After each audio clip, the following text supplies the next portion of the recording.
The Picture of Dorian Gray by Oscar Wilde. The preface.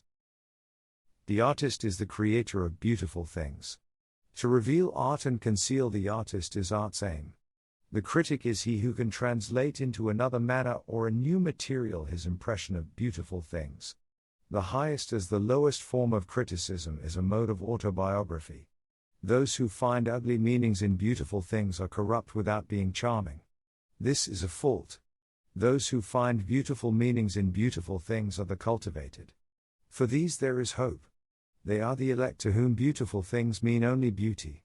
There is no such thing as a moral or an immoral book. Books are well written, or badly written. That is all.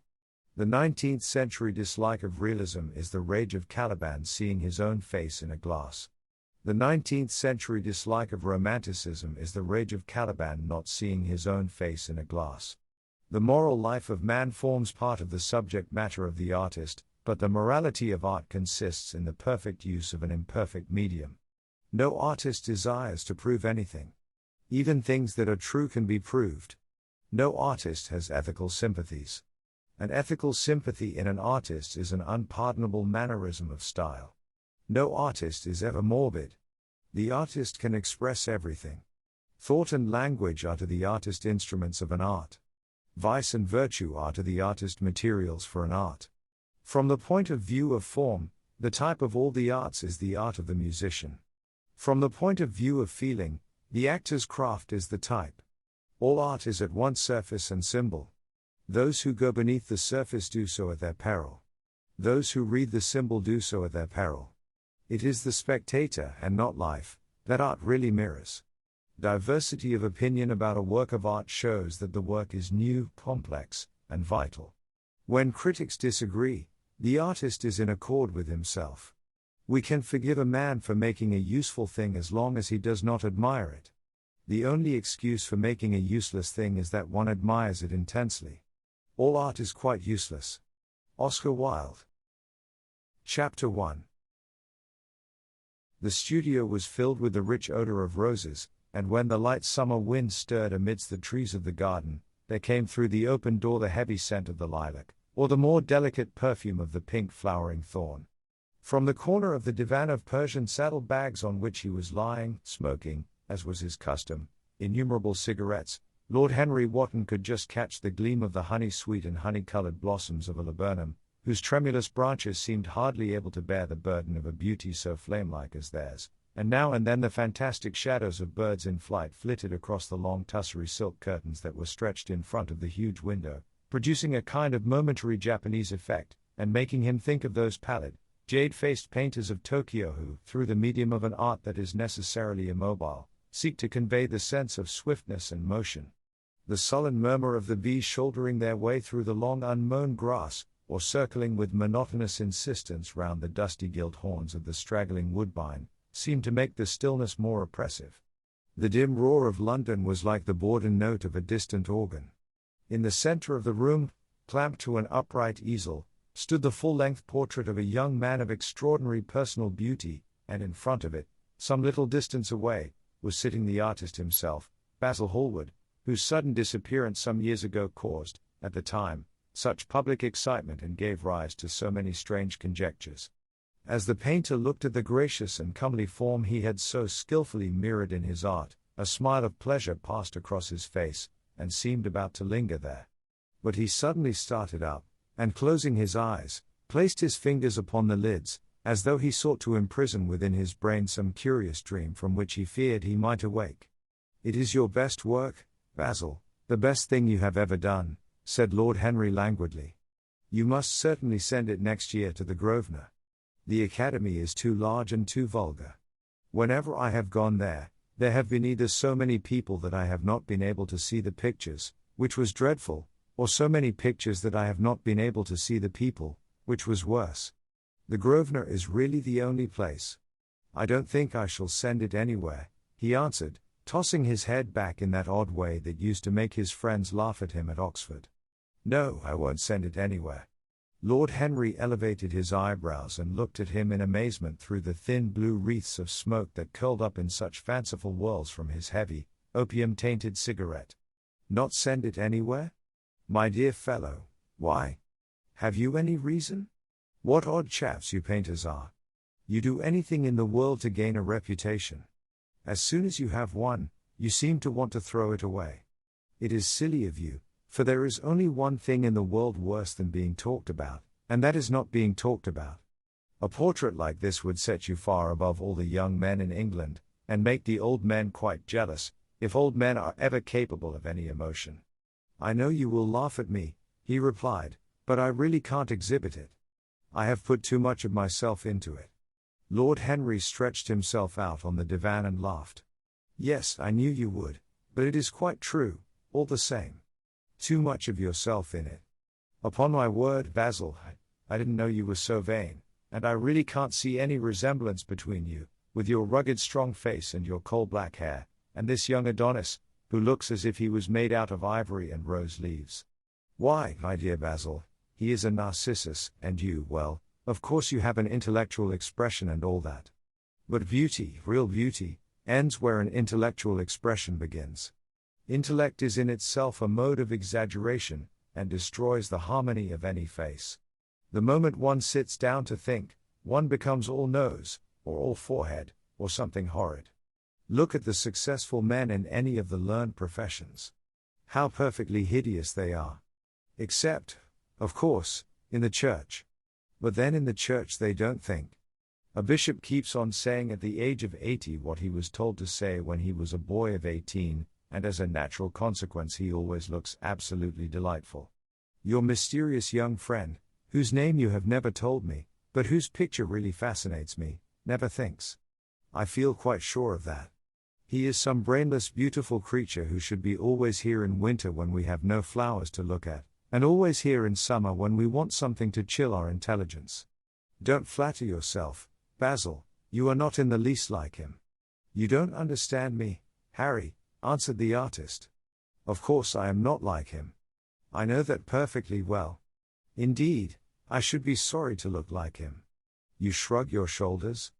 I am telling you the truth.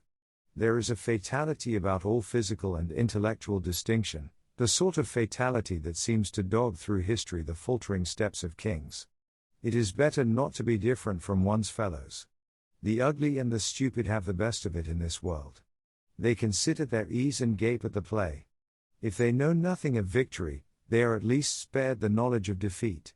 They live as we all should live, undisturbed, indifferent, and without disquiet. They neither bring ruin upon others, nor ever receive it from alien hands.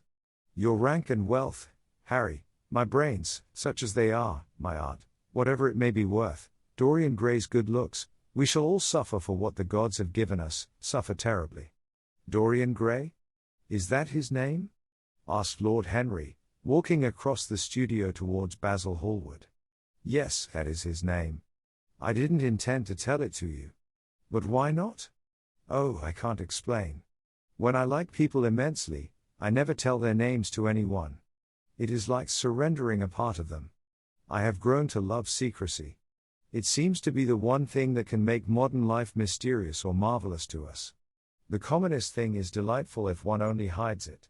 When I leave town now I never tell my people where I am going. If I did, I would lose all my pleasure. It is a silly habit, I dare say, but somehow it seems to bring a great deal of romance into one's life. I suppose you think me awfully foolish about it? Not at all, answered Lord Henry, not at all, my dear Basil. You seem to forget that I am married, and the one charm of marriage is that it makes a life of deception absolutely necessary for both parties. I never know where my wife is, and my wife never knows what I am doing. When we meet, we do meet occasionally, when we dine out together, or go down to the Duke's, we tell each other the most absurd stories with the most serious faces. My wife is very good at it, much better, in fact, than I am. She never gets confused over her dates, and I always do. But when she does find me out, she makes no row at all. I sometimes wish she would, but she merely laughs at me. I hate the way you talk about your married life, Harry, said Basil Hallward, strolling towards the door that led into the garden. I believe that you are really a very good husband, but that you are thoroughly ashamed of your own virtues. You are an extraordinary fellow. You never say a moral thing, and you never do a wrong thing. Your cynicism is simply a pose. Being natural is simply a pose, and the most irritating pose I know," cried Lord Henry, laughing, and the two young men went out into the garden together and ensconced themselves on a long bamboo seat that stood in the shade of a tall laurel bush. The sunlight slipped over the polished leaves. In the grass, white daisies were tremulous. After a pause, Lord Henry pulled out his watch. "I am afraid I must be going, Basil," he murmured, "and before I go, I insist on your answering a question I put to you some time ago." "What is that?" said the painter, keeping his eyes fixed on the ground. "You know quite well." "I do not, Harry." "Well, I will tell you what it is. I want you to explain to me why you won't exhibit Dorian Gray's picture. I want the real reason." "I told you the real reason." "No, you did not. You said it was because there was too much of yourself in it." "Now, that is childish." "Harry," said Basil Hallward, looking him straight in the face, "every portrait that is painted with feeling is a portrait of the artist, not of the sitter. The sitter is merely the accident, the occasion. It is not he who is revealed by the painter, it is rather the painter who, on the colored canvas, reveals himself. The reason I will not exhibit this picture is that I am afraid that I have shown in it the secret of my own soul." Lord Henry laughed. "And what is that?" he asked. "I will tell you," said Hallward, but an expression of perplexity came over his face. "I am all expectation, Basil," continued his companion, glancing at him. "Oh, there is really very little to tell, Harry," answered the painter, "and I am afraid you will hardly understand it. Perhaps you will hardly believe it."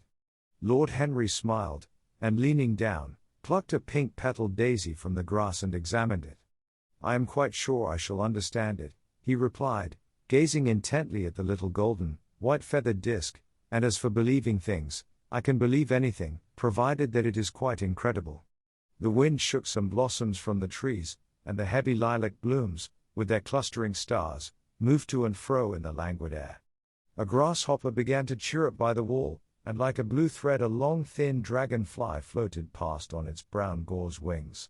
Lord Henry felt as if he could hear Basil Hallward's heart beating, and wondered what was coming. "The story is simply this," said the painter after some time. 2 months ago I went to a crush at Lady Brandon's. You know we poor artists have to show ourselves in society from time to time, just to remind the public that we are not savages. With an evening coat and a white tie, as you told me once, anybody, even a stockbroker, can gain a reputation for being civilized. Well, after I had been in the room about 10 minutes, talking to huge overdressed dowagers and tedious academicians, I suddenly became conscious that someone was looking at me. I turned halfway round and saw Dorian Gray for the first time. When our eyes met, I felt that I was growing pale. A curious sensation of terror came over me. I knew that I had come face to face with someone whose mere personality was so fascinating that, if I allowed it to do so, it would absorb my whole nature, my whole soul, my very art itself. I did not want any external influence in my life. You know yourself, Harry, how independent I am by nature. I have always been my own master, had at least always been so, till I met Dorian Gray. Then, but I don't know how to explain it to you. Something seemed to tell me that I was on the verge of a terrible crisis in my life. I had a strange feeling that fate had in store for me exquisite joys and exquisite sorrows. I grew afraid and turned to quit the room. It was not conscience that made me do so, it was a sort of cowardice. I take no credit to myself for trying to escape. Conscience and cowardice are really the same things, Basil. Conscience is the trade name of the firm. That is all. I don't believe that, Harry, and I don't believe you do either. However, whatever was my motive, and it may have been pride, for I used to be very proud, I certainly struggled to the door. There, of course, I stumbled against Lady Brandon. "You are not going to run away so soon, Mr. Hallward?" she screamed out. You know her curiously shrill voice? "Yes, she is a peacock in everything but beauty," said Lord Henry, pulling the daisy to bits with his long nervous fingers. "I could not get rid of her. She brought me up to royalties, and people with stars and garters, and elderly ladies with gigantic tiaras and parrot noses. She spoke of me as her dearest friend. I had only met her once before, but she took it into her head to lionize me. I believe some picture of mine had made a great success at the time, at least had been chatted about in the penny newspapers, which is the 19th century standard of immortality. Suddenly I found myself face to face with the young man whose personality had so strangely stirred me. We were quite close, almost touching. Our eyes met again. It was reckless of me, but I asked Lady Brandon to introduce me to him. Perhaps it was not so reckless, after all. It was simply inevitable. We would have spoken to each other without any introduction. I am sure of that. Dorian told me so afterwards. He, too, felt that we were destined to know each other. And how did Lady Brandon describe this wonderful young man? Asked his companion. I know she goes in for giving a rapid précis of all her guests. I remember her bringing me up to a truculent and red-faced old gentleman covered all over with orders and ribbons, and hissing into my ear, in a tragic whisper which must have been perfectly audible to everybody in the room, the most astounding details. I simply fled. I like to find out people for myself. But Lady Brandon treats her guests exactly as an auctioneer treats his goods. She either explains them entirely away, or tells one everything about them except what one wants to know. Poor Lady Brandon. You are hard on her, Harry, said Hallward listlessly. My dear fellow, she tried to found a salon, and only succeeded in opening a restaurant. How could I admire her? But tell me, what did she say about Mr. Dorian Gray? Oh, something like, charming boy, poor dear mother and I absolutely inseparable. Quite forget what he does, afraid he doesn't do anything. Oh yes, plays the piano, or is it the violin, dear Mr. Gray? Neither of us could help laughing, and we became friends at once. Laughter is not at all a bad beginning for a friendship, and it is far the best ending for one, said the young lord, plucking another daisy. Hallward shook his head. You don't understand what friendship is, Harry, he murmured, or what enmity is, for that matter. You like every one, that is to say, you are indifferent to every one. How horribly unjust of you, cried Lord Henry, tilting his hat back and looking up at the little clouds that, like ravelled skeins of glossy white silk, were drifting across the hollowed turquoise of the summer sky. Yes, horribly unjust of you. I make a great difference between people. I choose my friends for their good looks, my acquaintances for their good characters, and my enemies for their good intellects. A man cannot be too careful in the choice of his enemies. I have not got one who is a fool. They are all men of some intellectual power, and consequently they all appreciate me. Is that very vain of me? I think it is rather vain. I should think it was, Harry. But according to your category I must be merely an acquaintance. My dear old Basil, you are much more than an acquaintance. And much less than a friend. A sort of brother, I suppose. Oh, brothers. I don't care for brothers. My elder brother won't die, and my younger brothers seem never to do anything else. Harry, exclaimed Hallward, frowning. My dear fellow, I am not quite serious. But I can't help detesting my relations. I suppose it comes from the fact that none of us can stand other people having the same faults as ourselves. I quite sympathize with the rage of the English democracy against what they call the vices of the upper orders. The masses feel that drunkenness, stupidity, and immorality should be their own special property, and that if any one of us makes an ass of himself, he is poaching on their preserves. When poor Southwark got into the divorce court, their indignation was quite magnificent. And yet I don't suppose that 10% of the proletariat live correctly. I don't agree with a single word that you have said, and, what is more, Harry, I feel sure you don't either. Lord Henry stroked his pointed brown beard and tapped the toe of his patent leather boot with a tasseled ebony cane. How English you are, Basil. That is the second time you have made that observation. If one puts forward an idea to a true Englishman, always a rash thing to do, he never dreams of considering whether the idea is right or wrong. The only thing he considers of any importance is whether one believes it oneself. Now, the value of an idea has nothing whatsoever to do with the sincerity of the man who expresses it. Indeed, the probabilities are that the more insincere the man is, the more purely intellectual will the idea be, as in that case it will not be colored by either his wants, his desires, or his prejudices. However, I don't propose to discuss politics, sociology, or metaphysics with you. I like persons better than principles, and I like persons with no principles better than anything else in the world. Tell me more about Mr. Dorian Gray. How often do you see him? Every day. I couldn't be happy if I didn't see him every day. He is absolutely necessary to me. How extraordinary. I thought you would never care for anything but your art. He is all my art to me now, said the painter gravely. I sometimes think, Harry, that there are only two eras of any importance in the world's history.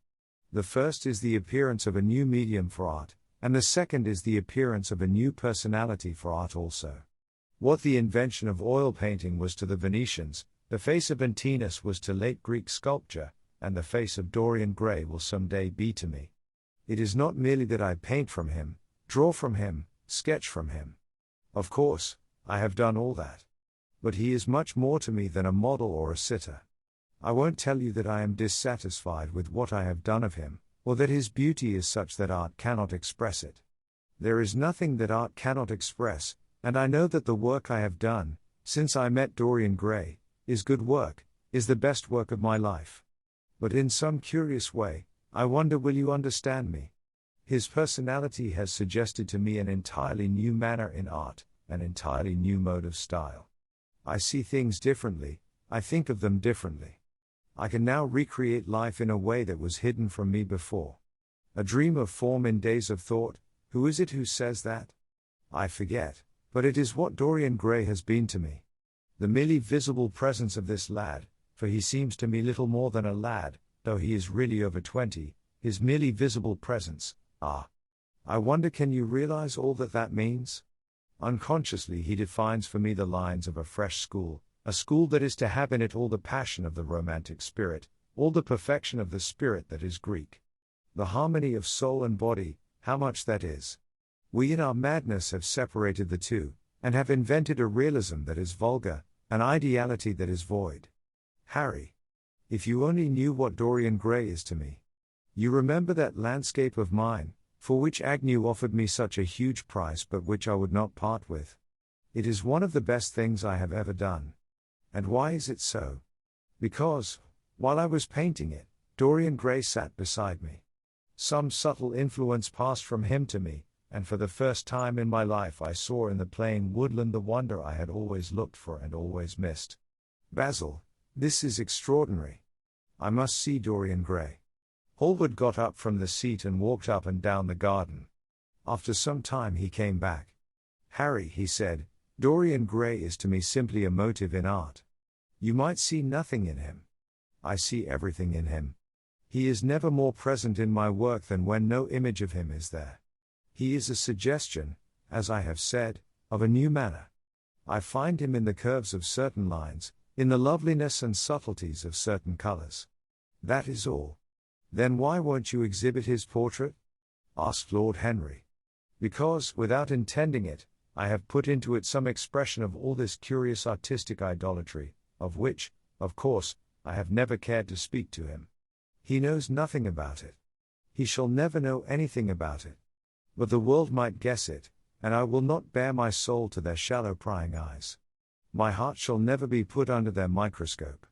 There is too much of myself in the thing, Harry, too much of myself. Poets are not so scrupulous as you are. They know how useful passion is for publication. Nowadays a broken heart will run to many editions. I hate them for it, cried Hallward. An artist should create beautiful things, but should put nothing of his own life into them. We live in an age when men treat art as if it were meant to be a form of autobiography.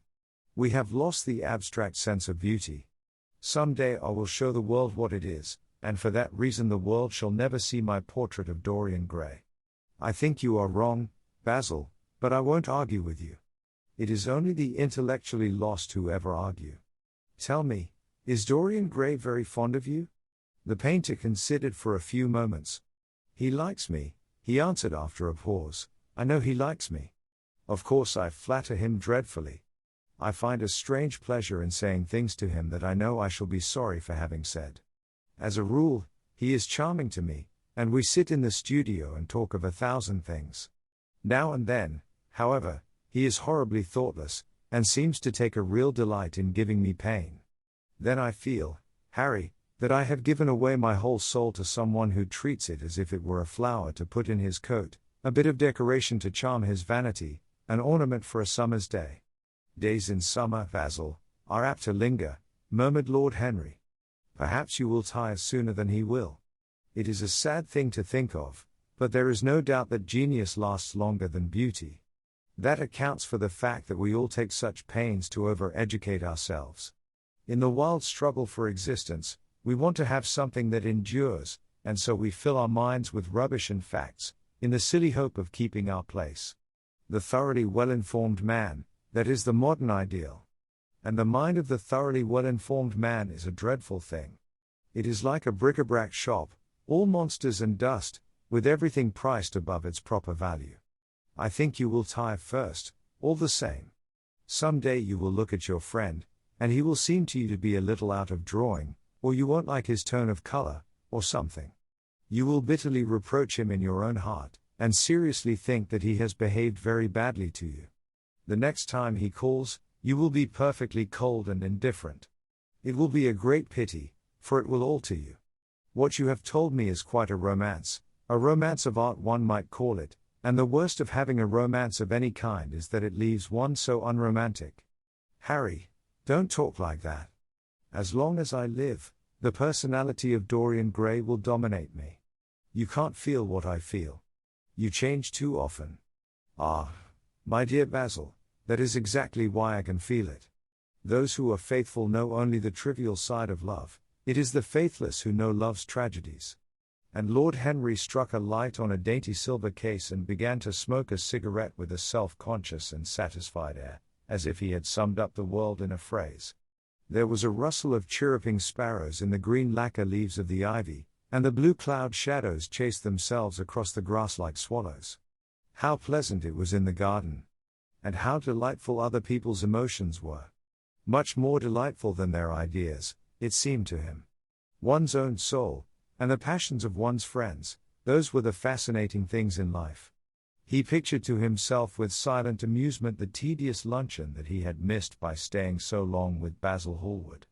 Had he gone to his aunt's, he would have been sure to have met Lord Goodbody there, and the whole conversation would have been about the feeding of the poor and the necessity for model lodging houses. Each class would have preached the importance of those virtues, for whose exercise there was no necessity in their own lives. The rich would have spoken on the value of thrift, and the idle grown eloquent over the dignity of labor. It was charming to have escaped all that. As he thought of his aunt, an idea seemed to strike him. He turned to Hallward and said, "My dear fellow, I have just remembered." "Remembered what, Harry?" "Where I heard the name of Dorian Gray." "Where was it?" asked Hallward, with a slight frown. "Don't look so angry, Basil. It was at my aunt, Lady Agatha's. She told me she had discovered a wonderful young man who was going to help her in the East End, and that his name was Dorian Gray. I am bound to state that she never told me he was good-looking. Women have no appreciation of good looks, at least, good women have not. She said that he was very earnest and had a beautiful nature. I at once pictured to myself a creature with spectacles and lank hair, horribly freckled, and tramping about on huge feet. I wish I had known it was your friend. I am very glad you didn't, Harry." "Why?" "I don't want you to meet him." "You don't want me to meet him?" "No. Mr. Dorian Gray is in the studio, sir," said the butler, coming into the garden. "You must introduce me now," cried Lord Henry, laughing. The painter turned to his servant, who stood blinking in the sunlight. "Ask Mr. Gray to wait, Parker, I shall be in a few moments." The man bowed and went up the walk. Then he looked at Lord Henry. "Dorian Gray is my dearest friend," he said. "He has a simple and a beautiful nature. Your aunt was quite right in what she said of him. Don't spoil him. Don't try to influence him. Your influence would be bad. The world is wide, and has many marvelous people in it. Don't take away from me the one person who gives to my art whatever charm it possesses. My life as an artist depends on him. Mind, Harry, I trust you. He spoke very slowly, and the words seemed wrung out of him almost against his will. "What nonsense you talk," said Lord Henry, smiling, and taking Hallward by the arm, he almost led him into the house.